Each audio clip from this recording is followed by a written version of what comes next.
Alors, je vais vous passer un extrait d'un journaliste sympathisant nazi, un journaliste américain sympathisant nazi, qui, euh, qui est très marrant. C'est un mensonge injonction, mais là, vous allez vraiment comprendre ce que veut dire injonction.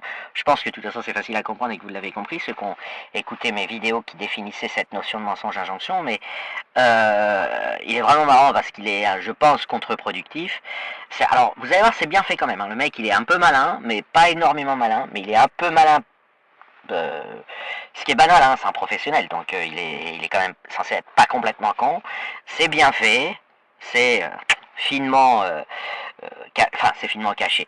On va dire il est maquillé correctement, mais on voit que c'est du maquillage. Voilà, il maquille son discours correctement, mais c'est comme une, je sais pas moi, comme une femme très bien maquillée, mais maquillée. C'est-à-dire que vous n'allez pas confondre ça avec du non-maquillage. Et bien là, vous n'allez pas échapper au message. Personne n'y échappe. Ça, les gens n'y échappent tellement pas que les musulmans qui sont censés être défendus dans cette ruse l'ont très mal pris, évidemment. Et on fait un échange, on va organiser un échange collectif et j'ai organisé leur colère parce que et c'est comme ça que c'est comme ça que j'ai eu cet extrait. Mais je vous dis quand même à l'avance ce que le journaliste va dire. Il va expliquer que les Juifs ont inventé l'islam pour ridiculiser les Arabes. Voilà, en gros.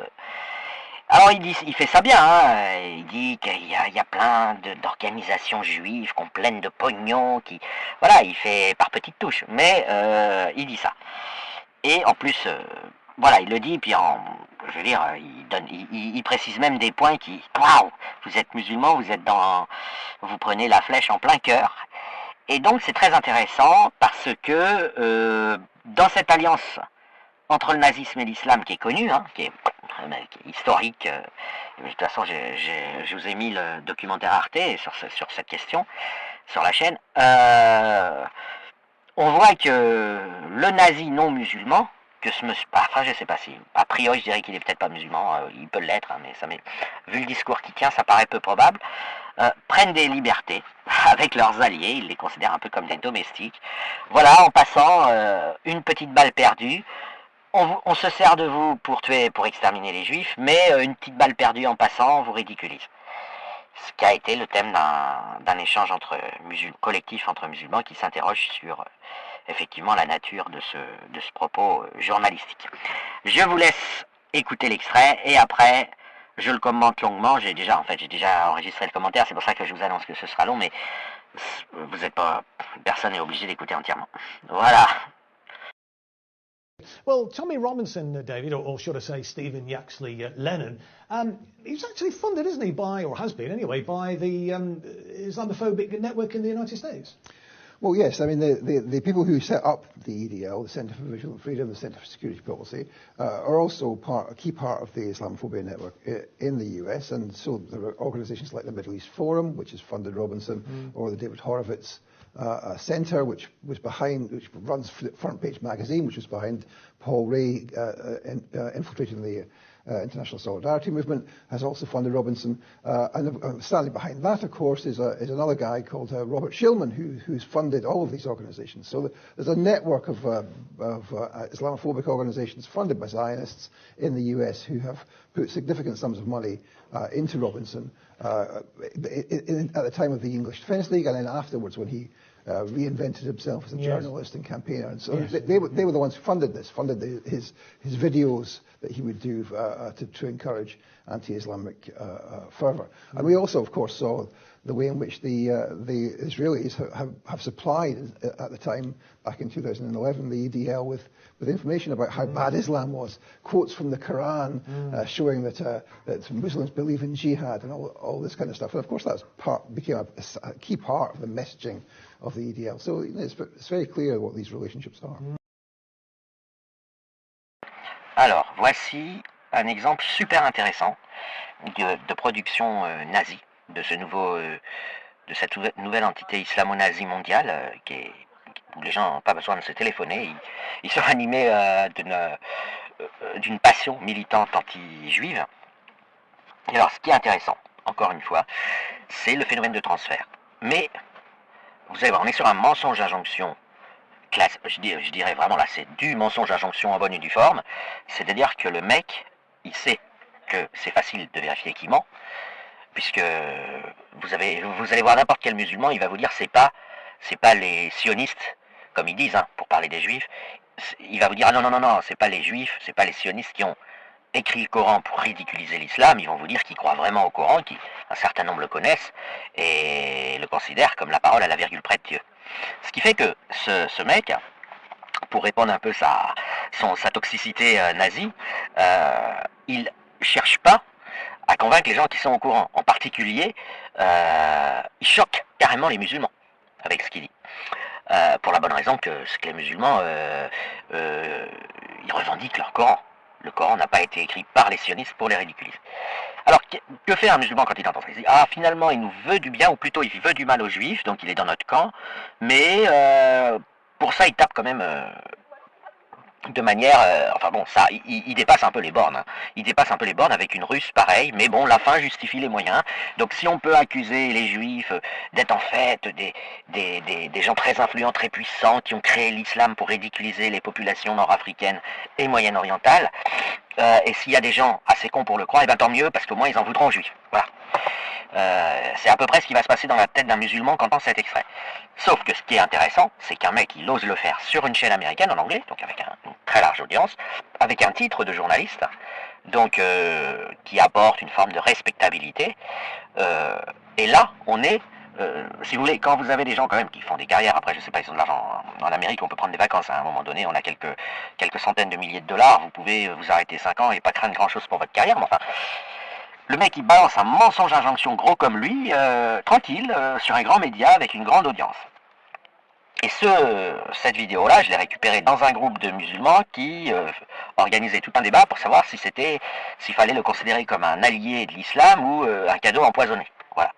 Et je comprends, hein. Enfin, je veux dire, moi-même, je me suis posé la question, parce que d'un côté, du coup, bon bah, effectivement, il alimente le nazisme, qui est en progression dans le monde entier pour des raisons, parce qu'on l'avait pas éradiqué déjà, et qui est une maladie, donc a tendance un petit peu à être contagieuse, à donner des vies à des gens qu'on n'en pas, vous voyez, être nazi, ça alimente leur haine, leur agressivité, et leurs occupations. Du coup, ils font des recherches sur les juifs pour essayer de prouver que c'est des démons.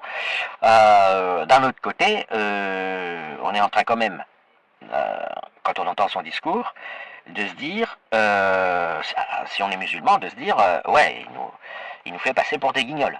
Donc l'orgueil, et en plus, c'est une forme de blasphème de l'islam quand même, puisque le gars, il dit, voilà, les juifs font croire que dans le Coran, il est écrit telle et telle chose, donc c'est un blasphème, parce que quand il dit ça, quel est le sous-entendu? Bah que c'est pas écrit dans le Coran. Donc, il fallait, enfin, si vous voulez, vous imaginez le malaise. Vous avez un livre, soi-disant, qui a été écrit par Dieu à la virgule près, le Coran. Il dit un truc. Pour la plupart des musulmans, c'est un poids gigantesque d'être obligé, si vous voulez, de croire à ça. C'est pas, voilà, il n'y a pas de musulman qui est tout joyeux, tout guilleré, en disant, ah, c'est chouette d'être adepte de l'islam. Non, c'est une destruction, même s'ils adhèrent, parce qu'ils disent on va aller au paradis après, c'est une destruction de la vie, l'islam. Hein. C'est l'interdiction de vivre, tout simplement. Donc, c'est ce qu'ils appellent la dunya, c'est haram. Vivre est haram parce que c'est une offense à Allah qui vous a créé pour supporter les épreuves terrestres, considérées comme un passage provisoire, pour après aller au paradis à condition de prier l'islam, pas d'adhérer à l'islam et de mener le djihad. Donc, tout ça, c'est écrit noir sur blanc dans le Coran, répété par toutes les autorités intellectuelles de l'islam. Parce qu'ils n'ont pas de clergé, mais ils ont des repères, ils ont des prédicateurs qu'ils écoutent. Donc, c'est pas facile. C'est pas de discothèque, pas d'amour. L'amour est rigoureusement interdit parce que c'est du shirk.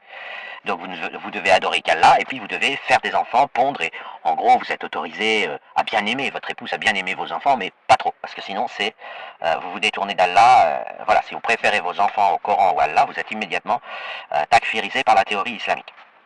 Pas le droit à la musique, alors bon, pour les femmes, vous voyez ce que c'est, hein, c'est interdiction de sortir de chez soi, interdiction d'aller à l'école, interdiction d'être découvert. Si vous sortez dans la rue avec l'autorisation de votre mari, c'est en étant enveloppé dans un sac poubelle, etc. Donc c'est très dur d'être musulman, et c'est dénoncé par l'Occident, même s'ils disent pas comme moi, puisqu'ils font des vues, l'Occident, par définition, les présidents, les conférenciers, tout ça, ils font des vues. Moi, je fais des vues tranquilles, j'archive des éléments. Mais le sous-entendu est clair, c'est une maladie mentale et un crime contre l'humanité. Je rappelle les chiffres, l'islam extermine 14 millions de fillettes par an, c'est-à-dire 1,4 milliard par siècle, c'est-à-dire 30 fois la totalité des autres massacre, guerre, enfin tout ce qu'on peut additionner comme massacre, comme guerre, comme génocide de l'histoire humaine, vous prenez le total, vous êtes obligé de le multiplier par 30 pour atteindre le débit et la performance islamique, la vitesse d'extermination. Personne ne l'ignore, ce sont les chiffres de l'UNICEF. Donc, on peut discuter du choix des mots. Est-ce qu'on dit marié de force, est-ce qu'on dit violé? Voilà, il y a des tempêtes dans des verres d'eau comme ça, sur des virgules. Mais globalement, on va dire que l'islam pose un problème au monde entier, y compris aux dirigeants des pays musulmans, qui essayent d'atténuer continuellement l'islam, vous voyez, de l'édulcorer, avec des résistances des prédicateurs, et puis généralement dans les pays musulmans, même malgré les efforts qui ont été faits, la radicalisation remonte à cause des textes, surtout aujourd'hui en 2024, qui sont disponibles facilement, y compris au Maghreb, y compris au Moyen-Orient. Ils ont Internet, ils ont des téléphones, etc. Ils peuvent consulter le Coran. Donc si vous leur racontez, je sais pas moi, que le Coran appelle à la paix ou à l'amitié entre les peuples, ils peuvent tout de suite s'apercevoir que c'est des conneries, ou appelle à foutre la paix à votre femme, voilà. Donc c'est dur d'être musulman. C'est en fait tout simplement un suicide pur et simple. Vous devez attendre la mort patiemment, en accomplissant le djihad si possible, sinon la dawa. Alors, la dawa, c'est une forme de djihad en milieu où l'islam ne domine pas, donc c'est harceler, c'est inventer tout un tas de ruses pour faire augmenter la pression de l'islam sur une société dans laquelle l'islam ne commande pas. Ça s'appelle la dawa. Alors avec plein de détails, hein, pas tenir la porte, ou voilà, une manière de demander du feu à quelqu'un, toujours agressif, toujours en essayant de faire peur. Avec évidemment ça, ceux qui peuvent et qui s'en foutent d'être arrêtés, viol des mécréantes, assassinat si possible, ça c'est les terroristes. Bref, vous avez un islam qui est défini dans le Coran, qui est appliqué, hein, ce que je viens de dire, c'est le verset 857, c'est les hadiths de Boukhari. C'est voilà, c'est la guerre sainte avec dawa ou djihad physique si l'islam est fort, comme un petit peu avec intimidation préalable. Toujours l'islam il vous prévient, tu vas t'écraser, tu deviens un esclave et on ne fera rien. Mais tu dois prêter allégeance, c'est-à-dire tu dois te soumettre à lui. Et l'autre, le mec, il arrive, il dit ouais, ça c'est une invention des juifs pour que les musulmans soient mal vus.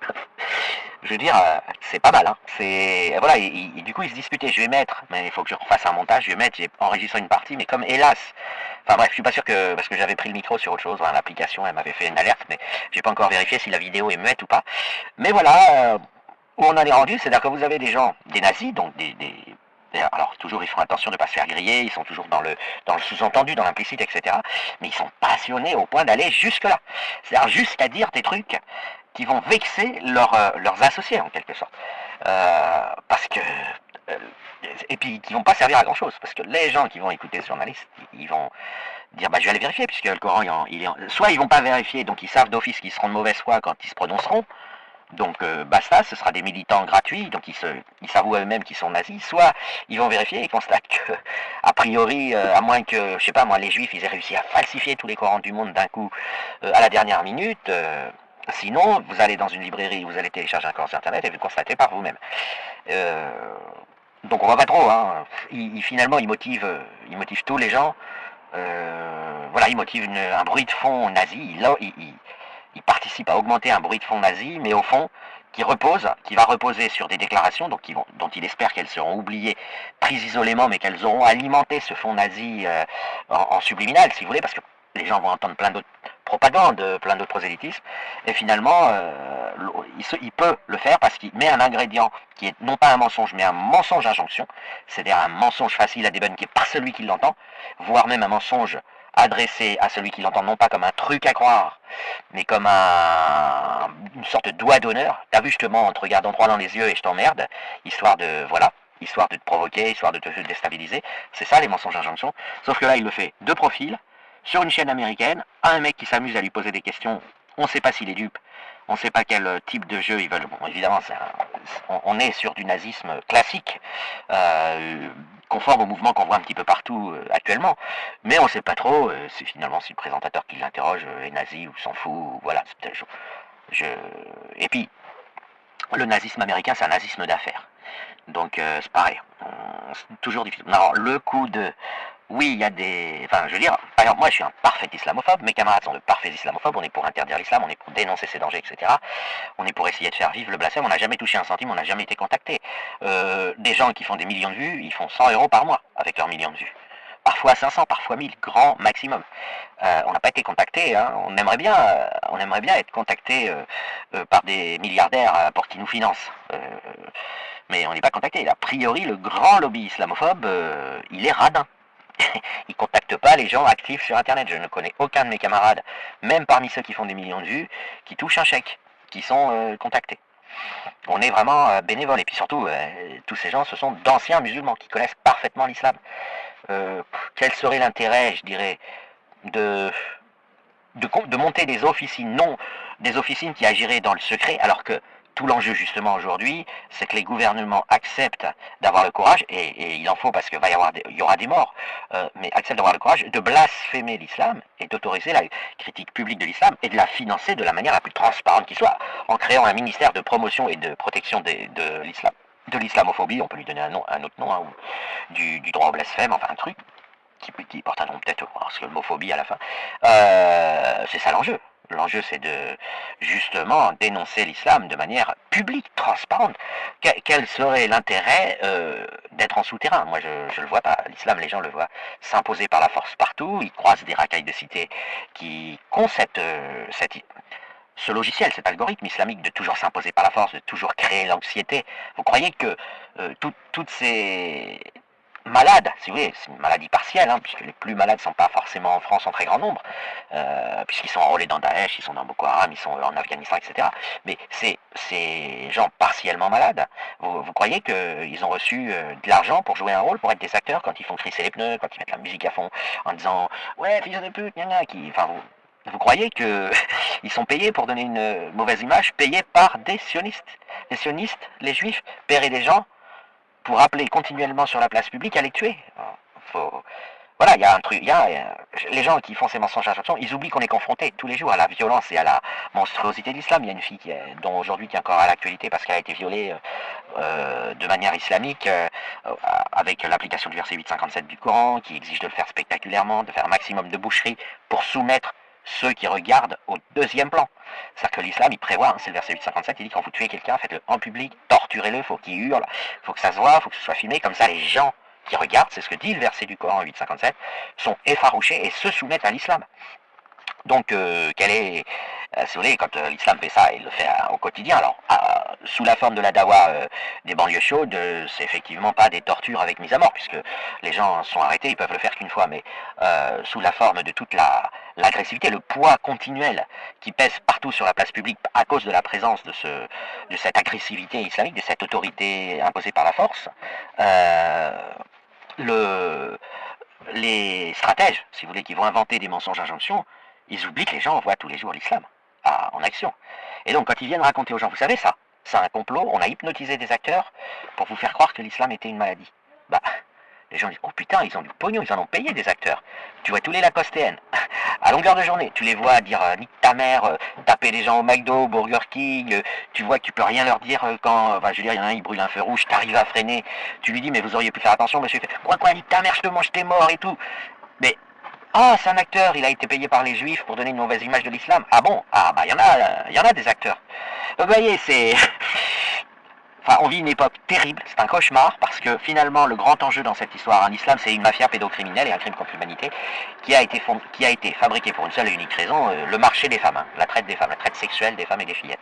Avec un truc, qui s'est maintenu pour une seule raison. Il n'a pas été créé pour ça, mais il s'est maintenu comme ça comme les déchets nucléaires. Il s'est pas recyclé, il n'a pas évolué. Mais en plus, je l'ai fait remarquer récemment, j'ai fait une vidéo, puisque un mec courageux qui fait des vues, un copain de Mila a piégé des gens, donc bon, c'est un secret de polichinelle, tout le monde le savait, 3/4 des musulmans mâles, masculins, hein, je ne sais pas pour les filles, j'ai pas calculé pour les filles, voilà, c'est impossible à savoir, mais des mâles, ils deviennent homosexuels à cause de l'islam, à cause de la réduction à rien de la femme, pour aimer, pour avoir des relations sexuelles, pour avoir une vie. Vous devez estimer celui avec lequel vous avez des relations sexuelles. C'est pas tout le monde qui a envie de baiser avec des esclaves ou des poupées gonflables. Et en moyenne, dans la tête d'un musulman, il n'y a pas de femme, ça n'existe pas, c'est des poupées gonflables, c'est des fleurs, vous voyez, elles ont un statut végétal.